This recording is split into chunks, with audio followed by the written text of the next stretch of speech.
भीषण अशी ही दृश्य आहेत। खरं तर आपण ही ताजी दृश्य पाहतो आहोत आपल्या स्क्रीनवर। अत्यंत भीषण स्वरूपाचा हा अपघात, त्यानंतर घडलेली आगीची घटना, दुर्घटना घडली मोठी आणि त्यात अनेकांचा आतापर्यंत मृत्यू झाल्याचं समजतंय। मृतांचा आकडा कदाचित आणखी वाढण्याची देखील शक्यता आहे, कारण 2 ते 3 नाही तर 7 ते 8 वाहनं या अपघातामध्ये आगीच्या कचाट्यात आल्याचं दिसतंय। प्राथमिकदृष्ट्या तशी माहिती मिळतेय आणि ज्या कंटेनरमुळे हा अपघात झाला त्या कंटेनरला उतारावरनं ज्या वेळेला कंटेनर येत होता त्यावेळेला कदाचित वाहन कंट्रोल करता आलं नाही चालकाला, कदाचित ब्रेक फेल झालेत की काय, अशा अनेक शक्यता सध्या वर्तवल्या जात आहेत। पण अत्यंत भीषण स्वरूपाची ही दुर्घटना आपण दृश्यांमध्ये सध्या पाहतो आहोत। काही दृश्य तर अशी आहेत की ती प्रेक्षकांना आपण दाखवूही शकत नाही, इतकी भीषण परिस्थिती दिसतीये। स्क्रीनच्या डावीकडचं दृश्य आपल्या स्क्रीनवर आपण जे पाहतो आहोत ते ज्यावेळेला ही सगळी दुर्घटना घडली, ज्यावेळेला आग लागलेली होती या कंटेनर्सना, या वाहनांना, त्यावेळची दृश्य आहेत। तर स्क्रीनच्या उजवीकडची जी दृश्य आहेत ती आपण पाहतो आहोत सध्या, जी कूलिंग ऑपरेशन सध्या सुरू आहे। वाहनांना आग लागल्यानंतर तिथे अनेक जी वाहनं आहेत ती आगीच्या कचाट्यात सापडलेली होती। या वाहनांमध्ये नेमके किती लोक होते, किती व्यक्ती होत्या ते अजूनपर्यंत समोर आलेलं नाही। सध्याची जी माहिती मिळते प्राथमिक, त्या माहितीनुसार 7 ते 8 जणांचा मृत्यू झाल्याची भीती आहे। कदाचित हा आकडा वाढण्याची देखील शक्यता आहे। 18 ते 20 जण यात जखमी आहेत। जखमींना जवळच्याच रुग्णालयांमध्ये उपचारांसाठी दाखल करण्यात आलेलं आहे, मात्र काहींची प्रकृती गंभीर असल्याचं देखील समजतंय आणि त्यामुळेच मृतांचा आकडा वाढण्याची भीती व्यक्त होतीये। खासदार सुप्रिया सुळे यांनी या संदर्भात एक ट्विट केलेलं आहे। त्यांचं ट्विट नेमकं काय आपण ते देखील पाहणार आहोत। नवले ब्रिज परिसरात 2 कंटेनरमध्ये कार अडकून आग लागल्यानं मोठी हानी झाल्याचं वृत्त अत्यंत दुःखद आहे। ही घटना अतिशय दुःखद आणि दुर्दैवी आहे। या घटनेत मृत्युमुखी पडलेल्या नागरिकांना भावपूर्ण श्रद्धांजली। जखमींवर उपचार सुरू असून ते लवकर बरे होऊन घरी परत यावेत ही ईश्वरचरणी प्रार्थना। दरम्यान या घटनेबाबत मी प्रशासनाच्या संपर्कात आहे असं सुप्रिया सुळे यांनी आपल्या ट्विटमध्ये म्हटलेलं आहे। पण नवले ब्रिज समोर किंवा नवले ब्रिजवर अपघातांचं सत्र काही थांबताना दिसत नाहीये, दुर्घटनांचं सत्र काही थांबताना दिसत नाहीये। पुन्हा एकदा आज ही मोठी दुर्घटना, भीषण दुर्घटना, ज्यामध्ये आतापर्यंत 8 जणांचा मृत्यू झाल्याचं समजतंय आणि मृतांचा आकडा कदाचित वाढण्याची भीती आहे। ही अत्यंत भीषण अशी दृश्य आपल्या स्क्रीनवर आपण पाहतो आहोत। अपघातात किमान 6 ते 7 वाहनांना आग लागल्याचं समजतंय। 2 कंटेनर आणि एका कारमध्ये हा भीषण अपघात सुरुवातीला झाला। 2 कंटेनरच्या मध्ये ही कार अडकून पडली होती, ज्यानंतर अपघाताचा जो इम्पॅक्ट होता तो इतका मोठा होता की तातडीनं तिथं आग लागली या वाहनांना आणि पाहता पाहता इतरही वाहनं या आगीच्या कचाट्यात सापडली असं समजतंय। आणि केवळ 3 वाहनांपुरती ही दुर्घटना राहिली नाही तर किमान 6 ते 7 वाहनं या आगीच्या कचाट्यात आली आणि यामध्ये अनेकांचा मृत्यू झाल्याची माहिती मिळतेय। अजूनपर्यंत निश्चित आकडा समजू शकलेला नाही, पण 7 ते 8 जणांचा यात मृत्यू झाल्याची शक्यता आहे। पोलीस 6 ते 7 जणांचा मृत्यू झाल्याचं प्राथमिकरित्या सांगतायत, मात्र मृतांचा आकडा वाढण्याची भीती व्यक्त होतीये। अमोल धर्माधिकारी आपले प्रतिनिधी आपल्या सोबत आहेतच। अमोल, जखमींचा आकडा नेमका किती आहे, समजू शकलंय का?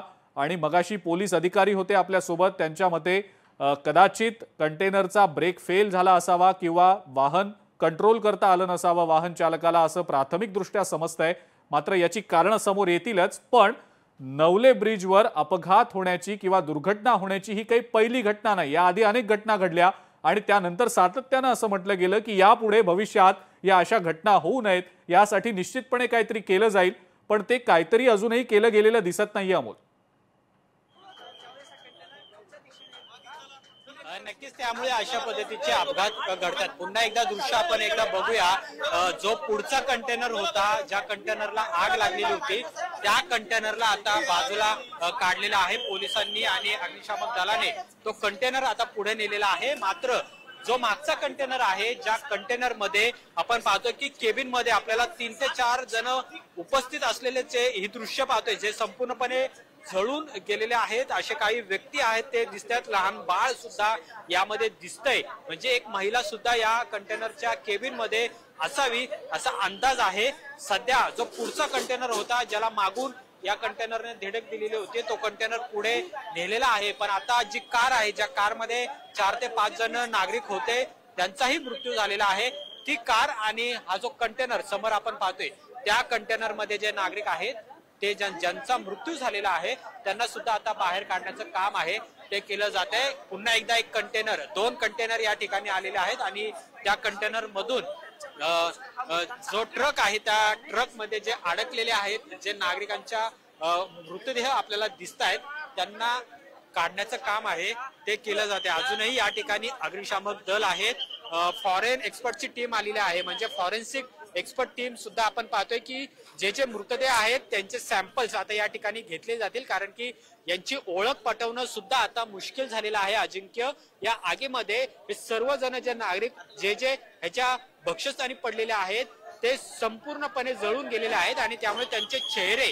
त्यांची आयडेंटिटी ही ओळखू येत नाही आणि त्यामुळे आपण पाहतोय की जी टीम आहे ती सुद्धा आता या ठिकाणी आलेली आहे, फॉरेन्सिक टीम आलेली आहे आणि त्यांचे जे सॅम्पल्स आहेत प्रत्येक बॉडीचे सॅम्पल्स या ठिकाणी घेतले जाते आणि त्यानंतर त्यांची ओळख पटवणं खरं तर गरजेचं असणार आहे, कारण की अजूनही नातेवाईक यांचे आहेत ते काही जणांचे नातेवाईक या ठिकाणी आलेले नाहीयेत आणि त्यामुळे हे सॅम्पल्स घेऊन पुढची जी ओळख आहे ती केली जाईल। पण पुन्हा एकदा ही दृश्य आपण केबिन मधली दाखवतोय या कंटेनर मधल्या, ज्याच्यामध्ये 3 ते 4 जण नागरिक प्राथमिक दृष्ट्या या ठिकाणी होते असं दिसतंय आणि ते नेमके आता कोण आहे त्यांची ओळख पटवली जाईल, त्यांची जी बॉडी आहे ती सुद्धा बाहेर काढली जाईल आणि ही जी कार या दृश्यांमध्ये आपण पाहतोय सध्या अग्निशामक दलाकडून बाजूला केली जाते, हीच ती कार आहे, त्या कार मध्ये 4 ते 5 जण होते, ती कार सुद्धा आता बाजूला काढण्याचं काम केलं जाते आणि अजूनही त्याच्यामध्ये काही बॉडी आहेत ते असल्याची सुद्धा शक्यता आहे। पुन्हा एकदा आपण जवळ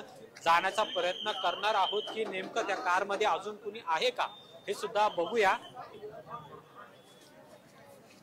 फॉरेन्सिक टीम कडनं याच्याबद्दलचे जे सॅम्पल्स आहेत ते सुद्धा या ठिकाणी घेतले जातात, कारण की काही अवयव या ठिकाणी आहेत ज्यांचे तुकडे झालेले आहेत, असे काही अवयव आहेत ते सुद्धा दिसून येतात आणि दुसरीकडे अग्निशामक दलाकडून शर्थीचे प्रयत्न केले जात आहेत, जे जळलेले मृतदेह आहेत ते बाहेर काढण्याचं काम केलं जाते। पण हा अपघातच इतका भीषण स्वरूपाचा होता की 2 कंटेनर एकमेकांमध्ये जाऊन अडकलेले होते, त्याच्यामुळे हा सगळा लोखंडी भाग आहे तो सुद्धा चेंबलेला आहे, त्याच्यामध्ये काही बॉड्या या अडकलेल्या आहेत आणि त्यामुळे त्यांना सुद्धा बाहेर काढताना मोठी अडचण आहे ती अग्निशामक दलाला येते। तरी सुद्धा कटरच्या साह्याने हे संपूर्ण जे लोखंडी भाग आहे या कंटेनरचा तो सुद्धा कापून तो साईडला केला जातोय आणि हळूहळू जे मृतदेह आहेत ते बाहेर काढण्याचं काम आहे ते केलं जाते। पण अतिशय दुर्दैवी अशी घटना आहे की आज संध्याकाळच्या वेळेस या नवले पूल परिसरामध्ये घडलेले आहे आणि आता परिसरामध्ये सुद्धा एक हळहळ व्यक्त केली जाते, कारण की जवळपास प्राथमिक याच्यामध्ये 8 जणांचा मृत्यू झाल्याची धक्कादायक माहिती समोर आलेली आहे। आता आपण पाहतोय जे मृतदेह आहेत ते नेण्यासाठी जे स्ट्रेचर आहेत ते सुद्धा आता या ठिकाणी आणण्यात आलेले आहेत आणि हळूहळू या कंटेनर मध्ये जे मृतदेह अडकलेले आहेत त्यांना सुद्धा आता बाहेर काढलं जातंय। अग्निशामक दलाकडून ही शर्थीचे प्रयत्न आहेत ते सध्या केले जात आहेत। अजिंक्य, अमोल, आणि आपण मगाशी माहिती देताना सांगितलं की या सगळ्या दुर्घटनेमुळे जी वाहतूक आहे या रस्त्यावरची ती पूर्णपणे ठप्प पडलेली आहे। ही वाहतूक पूर्ववत करण्याच्या दृष्टीनं नेमकं अजून किती वेळ लागण्याची शक्यता आहे? आपण पोलीस अधिकाऱ्यांशी सुद्धा बोललात, फायर ब्रिगेडच्या अधिकाऱ्यांचं या संदर्भातलं मत जाणून घ्यालच आपण, पण एकंदरीत किती वेळ लागू शकतो या सगळ्याला, काय नेमकी त्याबद्दलची माहिती आहे? कारण दोन्ही बाजूची वाहतूक बंद जर झाली असेल तर अनेक वाहनं अनेक लोक खोळंबून राहण्याची देखील शक्यता आहे। अमोल, त्याबद्दलची काय अपडेट आहे? खरं तर साताराचा बोगदा जो आहे, कात्रजचा बोगदा ज्याला आपण म्हणतो, त्या कात्रजच्या बोगद्यातून बाहेर आल्या हा सगळा 1 किलोमीटरच्या नंतर हा सगळा अपघाताचा घटनाक्रम आहे तो घडलेला आहे आणि त्यामुळे आता या बोगद्यामधून जी काही वाहनं आलेली आहेत ती त्याच ठिकाणी थांबवण्यात आलेली आहेत। पण याच्या मागे जर आपण गेलो आणखीन की शिंदेवाडी लागतं, तर शिंदेवाडीवरनं एक नवीन कात्रज रस्ता जो हा आपण पाहतोय आणि दुसरा जो जुना कात्रज रस्ता आहे जो जुन्या कात्रज चौकातनं नवले ब्रिजला जाऊन मिळतो त्या ठिकाणावरून सध्या वाहतूक ही वळवण्यात आलेली आहे, पण या महामार्गावरची जी वाहतूक आहे ती पूर्णपणे थांबवण्यात आलेली आहे। चांदणी चौकाकडून म्हणजे मुंबईकडनं जी वाहनं पुढे कोल्हापूरकडे साताऱ्याकडे जातात तो महामार्ग वाहतुकीसाठी सुरू आहे, पण सातारावरनं हा जो रस्ता आपण पाहतोय, ज्या रस्त्यावरनं हा सगळा अपघात घडलेला आहे तो रस्ता आहे तो पूर्णपणे वाहतुकीसाठी बंद करण्यात आलेला आहे। अजिंक्य, ही दृश्य पुन्हा एकदा सांगतो की जे मृतदेह आहेत, जे बॉडी या कंटेनरच्या केबिन मध्ये अडकलेल्या होत्या त्या आता बाहेर काढल्या जातात। एक बॉडी बाहेर काढायला यश अग्निशामक दलाला आलेला आहे। अतिशय हृदयद्रावक अशी दृश्य आहेत, कारण की ज्यावेळेस ही आग लागलेली होती त्यावेळेस पूर्णपणे भीषण स्वरूपाची आग होती आणि त्यामुळे नागरिकांना, या कंटेनर मधले जे नागरिक होते, जे कार मधले नागरिक होते, त्यांना कुठेही स्वतःला वाचवता आलेलं नाही आणि दुर्दैवाने या अपघातामध्ये आग लागली आणि या आगीमध्ये होरपळून त्यांचा मृत्यू झालेला आहे। आता एक मृतदेह आहे तो या कंटेनरच्या केबिन मध्ये जो होता तो बाहेर काढलेला आहे आणि पुढचा आणखीन एक मृतदेह आहे जो कदाचित चालक असावा, कारण की चालकाच्या ठिकाणीच तो मृतदेह आपल्याला दिसतोय, तो सुद्धा आता काढण्याचं काम केलं जाते। पण मी जसं म्हटलंय की वाहतूक आपण पाहतोय की ही या रस्त्यावरची जी वाहतूक आहे ती पूर्णपणे बंद ठेवण्यात आलेली आहे, मात्र पर्यायी रस्त्याने म्हणजे शिंदेवाडीकडून जुन्या कात्रज बोगद्याकडून पुन्हा ही वाहतूक आहे ती या चांदणी चौकाकडे वळवली जाते, पण हा संपूर्ण 2 ते 3 किलोमीटरचा रस्ता आहे तो मात्र पूर्णपणे सध्या वाहतुकीसाठी बंद ठेवण्यात आलेला आहे। अजिंक्य,